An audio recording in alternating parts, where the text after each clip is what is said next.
preps are here. We dare to dream, and TXWaterpolo has plans on today's show. We're back. It's me, James Smith, in Austin, Texas. Joe Linehan is in North Texas. Hi, Joe. Hey, James. How are you? Yeah, what have you been up to? Got back from Utah this past weekend. It is today's Tuesday, so it's our first podcast of the year, so I'm excited. I'm excited too. I'm sure the 10s or 20 people listening to this have missed us. We took last week off because ODP was that's a logistical issue for me, and it takes up so much of my time, and there wasn't a huge amount to talk about last week, but now we're kicking things back up. I mean, things are getting up to speed very quickly, but both of us were in Utah, where it never stopped snowing over the weekend, but there's a whole bunch of Texas teams that went. It was a good time. You were there administratively, I guess you would call it, and I was there as the head coach for the boys. A good time, right? Yeah, it actually snowed more in North Texas than it did in Utah, but yeah. Did it really? Because that's a different kind of snow. All due respect to Dallas, but I don't think the people in North Texas kind of care. It's a different type of snow. It's snow. I mean, it snowed like 4 inches in Denton. So okay, fair enough. And it did snow a little bit in Salt Lake City, but I think that was one of the things that the kids liked. So there was just nothing but snowball fights all weekend. It was pretty good. And I think even some of the like the Southwest Zone coaches kind of went up to Park City and did like the Olympic Park and went down the slides. I think there were some kids that went and snowboarded and skied either the day before or they stayed the day after. So I think people and families kind of took advantage of the winter festivities up there for sure. Most definitely. So, and what we're talking about is ODP had its first West Region Championships ever. So it was held in Salt Lake City. I was going to say Park City, Utah. It involved the teams from Hawaii, from the Pacific Northwest, from Southwest Zone, Mountain Zone, and it was all age groups, and both genders. So there was at least more than 100 games over the weekend, right? Something like that. I mean, and it's the West Region kind of festival really wasn't a championship because there were no placing games. Right. That's a good point. I've called it that ever since they introduced it to us as coaches, that it would be a West Region tournament. I've called it the championship, but that's right. Once you see the schedule, you see it's all predetermined. There's no final rankings. There are unofficial final rankings, and Texans did pretty well actually overall. I will start with my team. The Southwest Zone Stripes Development Boys went 3-1. We lost to a very strong team from the Pacific Northwest. The Cadets, the Cadet Stripes, Boys Stripes went 4-0. So of all the Texas teams or Southwest Zone teams, they came away with the best record. Southwest Zone girls cadets were 3-1. Youth a little bit more. Well, Southwest Zone stars were 3-1. Southwest Zone girls were 3-1. So it was a great weekend of competition, and the feedback both from parents and from those who are participating was almost universally positive. You're always going to have complaints. I had some of my own, but overall it was a very good weekend. Yeah, I mean, I have my concerns going into the weekend. This being a first time event, but I think it was tremendous. I mean, it was a little tight there with the 3 courses in the one facility. Yes, but I believe that was great. I mean, it was packed from morning to night. A lot of different people in there. I thought that like the various zones were like the boys were cheering on the girls were cheering on the boys. You don't necessarily get that at like JOs and such like that. So. And I think the Southwest Zone and the Texas kids, they were like kind of leading the charge as far as kind of cheering for each other. Kind of throughout the weekend. And there were a bunch of Texas chants out there. I think I even saw a Texas flag up, kind of up in the stands, and and there's a ton of parents went out there too. So a lot. I mean. I would probably say about 60-70% of the kids had parents out there from the Southwest Zone teams. Mm-hmm. Maybe even more, yeah. And they were very successful. Just for those that don't know, I mean, each Southwest Zone age group and gender brought either 1 or 2 teams out to this event, and that is youth, cadet, and development. And if you did bring 2 teams, then you split the 2 teams evenly. And I think most of the teams either went 2-2 or 3-1, or there was even a couple 4-0s. Yeah. So I don't think anybody else kind of could really say that out there of the other zones, the Pacific Northwest, the Mountain Zone, and also the group from out in Hawaii. So Yeah, yeah. there were no boys from Hawaii, but there were girls kind of out there. But it was tremendous. I think they got to meet some people from other areas that they don't normally see, and I mean, I talked to some of the kids, I talked to a lot of the parents, and everybody kind of seemed to have a good time. Yeah. I know those Hawaii girls were around because I heard them on the floor of my hotel. They were having a good time. At what time of night? Yeah, not too late, 10:30 or something like that after our bed check, 10:30 or 10 o'clock is the bed check for our zone for the boys, but And that's it about was what about? fine. But that's like what about 5 o'clock their time? So Yeah, I know that is a good point. I didn't think about that. They're partying all night as far as they're concerned, but they were also up early. I think I know one of their teams had a 7 o'clock game because we were in the elevator together. That was a bit of a rough start, but yeah, a really good weekend overall. Credit to the hosts. They did a very nice job. I will concur with you. Well, here's the deal about the pool size, what you were talking about. It was a little tight. It was a little tight. Altogether, again, that's a not that big a deal, except that you and I even talked about this. Man, this tournament belongs in Texas, Joe. and maybe someday it will come to Texas, but Salt Lake City in the three zones plus Hawaii that are involved in this is kind of central. That's true. It is a central location. Brad Piercy and his team there did, yeah, they have done a ton of events, throughout the years, from zone teams to some other West region terms, kind of way back in the day. And Brad did a great job with this tournament. So shout out to Brad, who I'm sure is not listening, but it is one of those things where, I mean, he was godsend. I mean, he is the aquatics director. He also runs Kearns water polo there. And without Brad, that event, it would have been something else. So, and Brian Linton and Ryan Cunane and their staffs, they did a great job as far as the event side from USA Water Polo. I mean, it looked great. All the lane lines kind of looked great. And there were even some 6-meter lane lines in there too. So what do you think about the new rules? What I kept talking, and I talked to Spencer Dornan, who's my colleague. He coaches the youth for our zone. And also Pegasus. Yeah, and Pegasus. He's younger than I am by maybe a decade, maybe a little bit older. But all this popping the ball and the 6-meter part, not the 6-meter part so much, but the popping the ball, putting it back into play. It's like it's totally recognizable to those of us who played in the 80s. It's a bit of a return of that. Now there's some confusion about getting the ball back in play. Like, why can't you just lay the ball in the water and start swimming? It's a little bit of a nuance. You have to sort of visibly drop the ball in the water, and then you can start swimming, and then it's in play. But it's a bit of a flashback altogether. I don't know if that's the way you looked at it too. Yeah, I mean, for those that aren't aware, USA Water Polo is fully implementing all the new rules from FINA starting Jan 1 of this year, and the ODP, they've been running those rules kind of in their competition for the last few years, or I'm sorry, the last year or so. But I thought it was good. I mean, it's the game really doesn't change that much. No.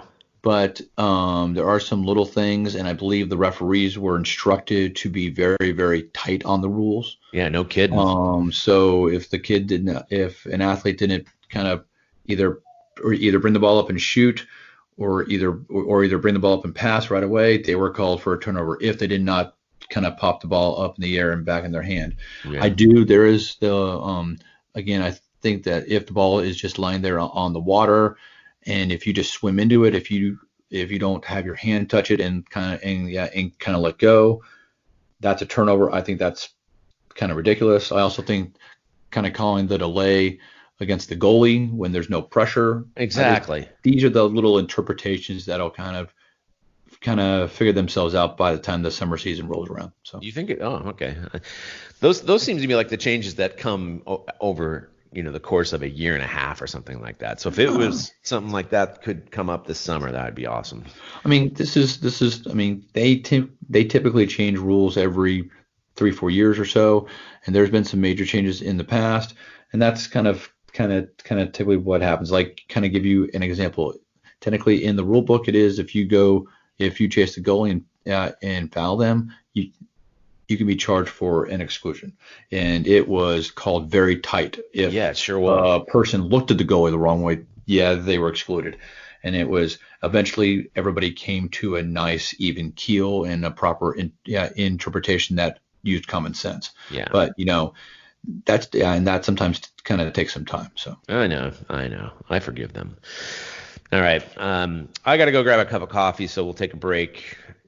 This break actually features our professionally recorded plea for funding, which has, and you guys have come through with that, so we're really grateful for that, but we'll be right back. In many podcasts, this time would be filled with ads for electric toothbrushes or recruiting services. Not here.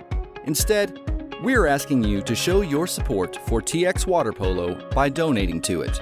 Go to TXWaterpolo.com/donate and help us continue covering the sport we love in the Lone Star State.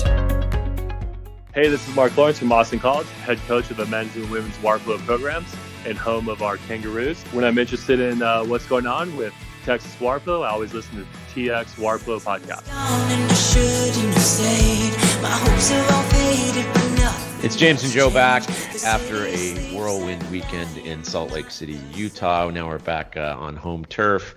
I'm not a big fan of this weather, Joe. I'd rather have the snow, to be honest. But we're back, and next tournament that's coming up on the calendar is Dare to Dream this Saturday. I will be there in between swimming events for my daughter. But, yeah, I'll be there, and so will you, right? I will be there as well. I'm the one running the tournament. So that's what I figured. USA Water Polo Dare to Dream Texas Festival. It's going to be at the new pool on the campus of Lamar High School in Houston. We have 23 total teams entered into the event, and that's 13 12 and under mixed teams, 5 10 and under mixed teams, and 5 12 and under girls teams. So it's going to be a lot of water polo in a very short amount of time because there's a swimming at the pool, so we can't really start till about 2 o'clock. The games are going till late on Saturday, and then everybody gets done about 3 or 4 o'clock on Sunday, and it's going to be about 60 plus games or so. Wow. In a very short amount of time. So what I forgot that so Dare to Dream is both in California and Texas at the same time, and last year it was in Orange County, right? Orange County and Texas at the same time, and they added another site in Northern California. So 3 different tournaments featuring the youngest age groups. Yeah, it's fun, and we actually, the one in Southern California has 23 teams. We actually have 23 teams, so it's good. Beautiful. Granted, this is only a 10 and under event, so ours uses the 12s, but we only had 10 teams in this tournament last year, so this is a big step in the right direction.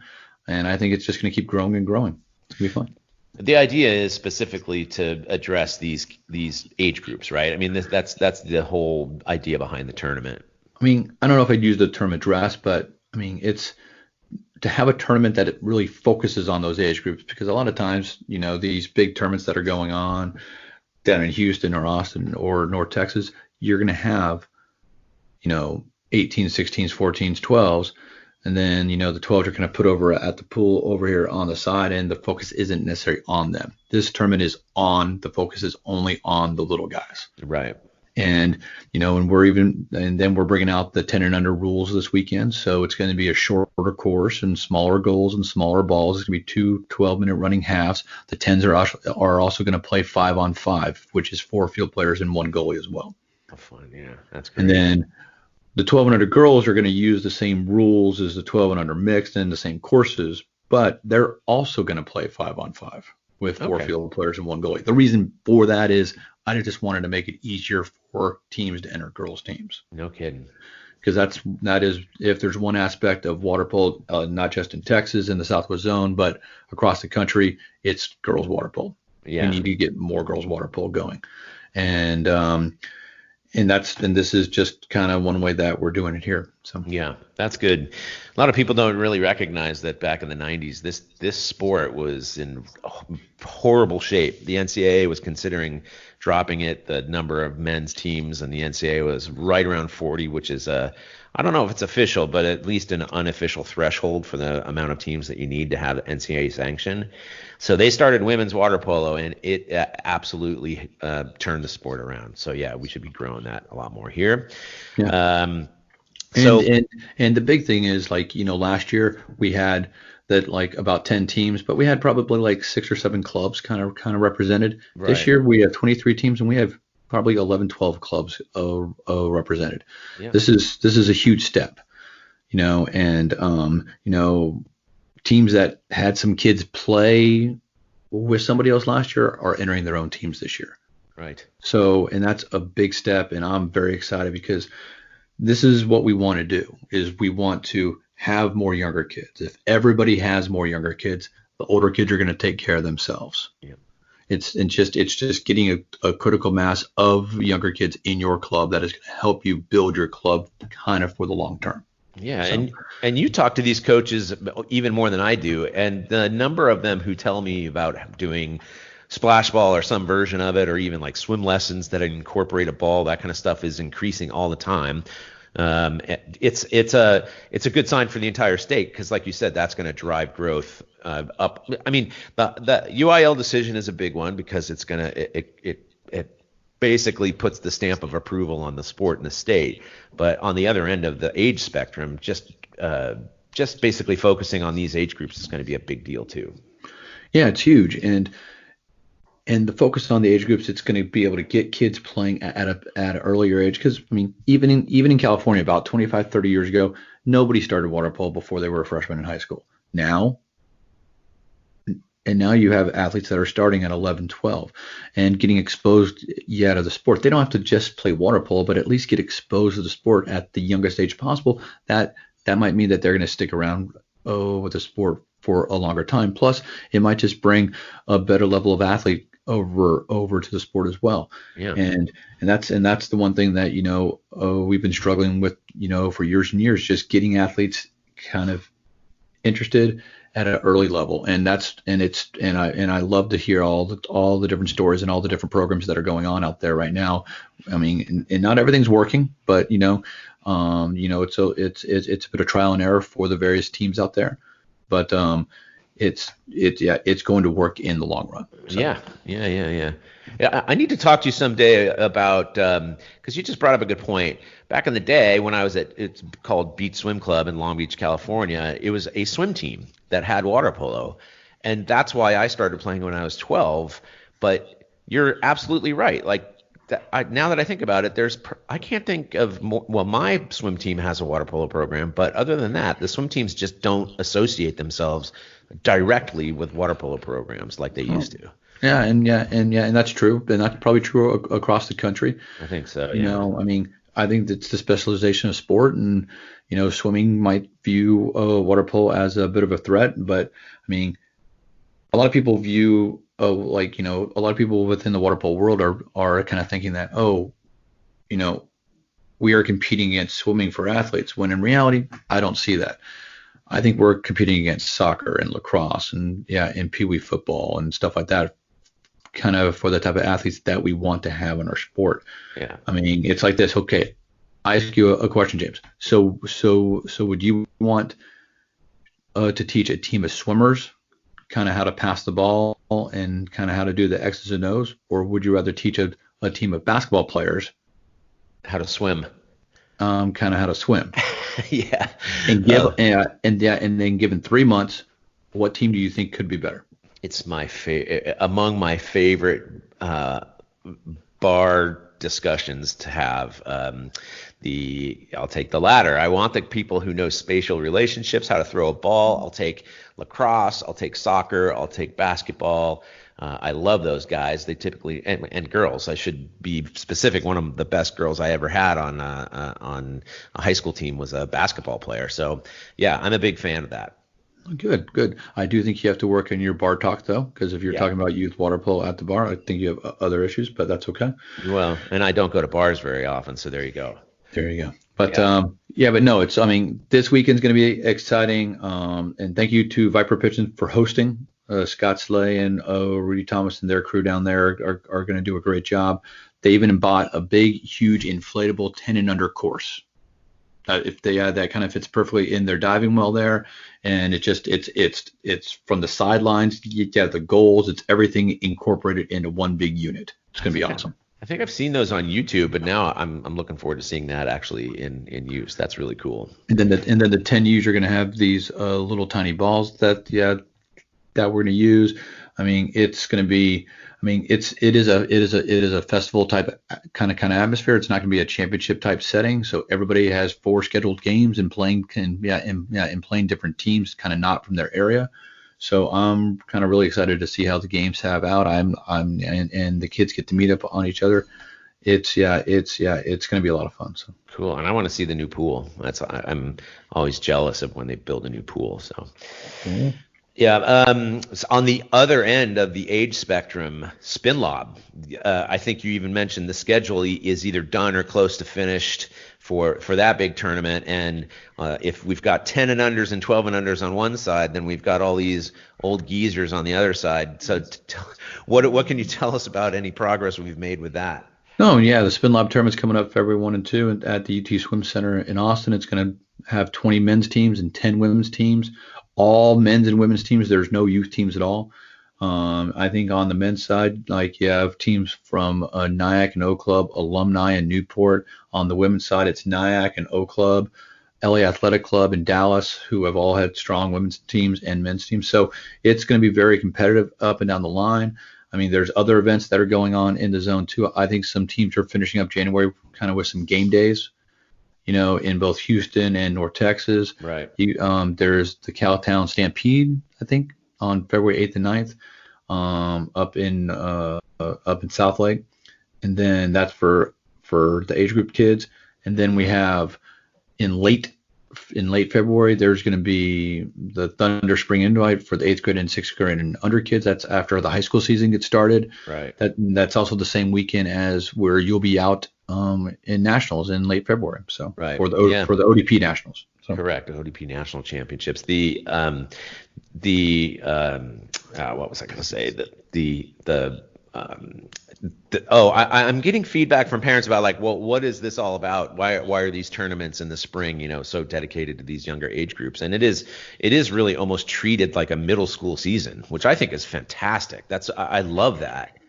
Oh yeah, it's gonna be great. I mean, the high school kids, they're finishing up with their high school swim seasons here, either this upcoming weekend or with districts the weekend after, and then regionals the weekend of February 1st and 2nd, then state kind of 2 weeks after that. That's swimming championships, and then it goes immediately into into the high school water polo season.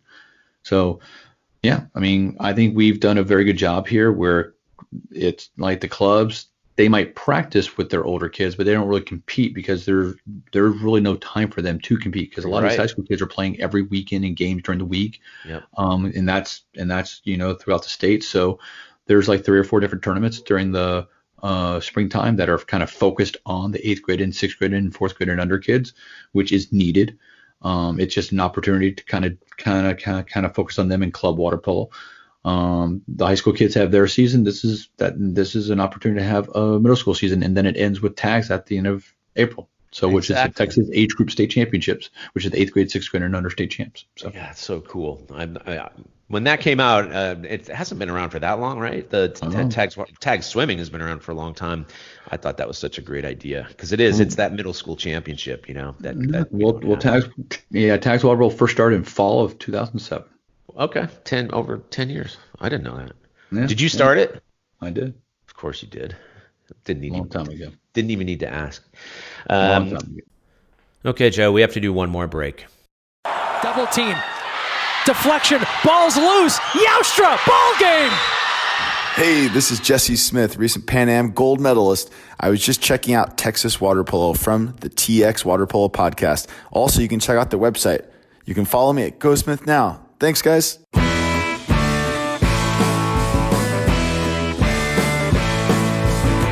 James and Joe, this is going to wind things up here. We'll cover a couple items, but really the high school season that's coming right around the corner. I've already started submitting calendar items for the West Region and Central Texas, so we have tournaments on the schedule already. And that stuff has largely been done in the much more mature areas down in the Houston and Dallas and up in Dallas. But before you know it, these first games are going to be taking place. We talked about the high school swim season coming to an end, thankfully, and so here we go. The water polo season's right around the corner. Yeah, and I'm looking forward to the different things that we're going to do with this podcast and the TX Waterpolo website and such. Rankings and coaches polls and a lot of interviews. This is what you tell me. So I have no idea. And kind of players of the weeks and stuff like this. So it's going to be a fun kind of a high school season, and I'm looking forward to it. It's one of the things that I always wanted to do with both Total Water Polo and TX Water Polo was I know that's a sort of blanket statement like having engagement, but really what I'm looking for is input from, say, coaches or fans about who are the good teams, because even I in Central Texas am not really able to see what goes on during what I would call the regular high school season, not the postseason. In Houston or Dallas, we don't really travel that much. So who are the good teams? Like the good teams play one another, or they tend to. But even better than that is to get the input of coaches who see all these teams, so that we know who they think is the best in the entire state, not just in their own region. So I'm really looking forward to doing those kinds of rankings. Yeah, and I'm looking forward to almost every week having have a different segment kind of focused on kind of high school and talking about the rankings and talking about the kids that that did well, the teams that did well. I mean, we're still going to be talking about club and Austin College girls and everything else that's going on out there. But of course, this is the high school season, so I mean, it's kind of like everybody's trying to do a better job here this spring because of the UAL coming in fall of 2021. I think we can do an awesome job with it as well. So yeah. So coaches, get ready. You're going to get an email from us about participating in this in probably an ongoing weekly poll, almost like CWPA or some other organizations who do that. I know that we're interested, especially you, in doing interviews with people who are involved in the sport, not just here but elsewhere. But obviously, in the midst of the high school season, that's a good time to grab people to find out how things are working out at the prep level. And then player of the week, I'm hoping that we can do that. Again, that's going to require the feedback of people who get to watch these games. So we're going to ask for your interaction in that regard. And then finally, we'll have some TX Water Polo gear out there soon. So stay tuned for that.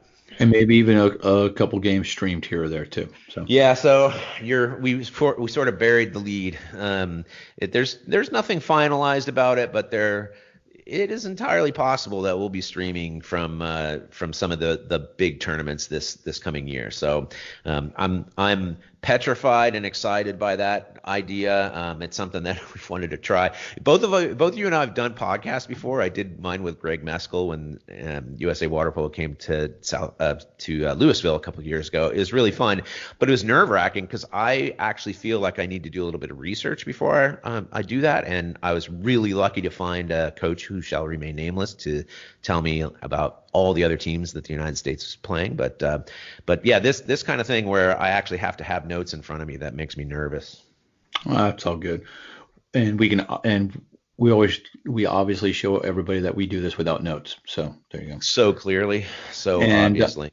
But there's also, but in the meantime, before the high school season gets pushed off, Austin College is starting soon, and then we have a ton of other NCAA players on about 10 different teams out there on right. both East Coast and West Coast. So I think we're going to be talking about that here in the next couple of weeks, as well as a lot of these events that are going on, like a recap of the Dare to Dream, a preview of the upcoming Spin Lob. So I am very excited. It's going to be a good 2020. So we got to get Mark Lawrence back on here because he's got to explain to me where's the schedule. I want to see the schedule for this upcoming season. I punched it up and I wait a minute, this looks there's actual results here. That's from 2019. So I'm looking forward to seeing what they got coming this season. I know it's going to be challenging. I've got a couple of people telling me what's going on in there, and that team is going to be really fun and interesting to watch.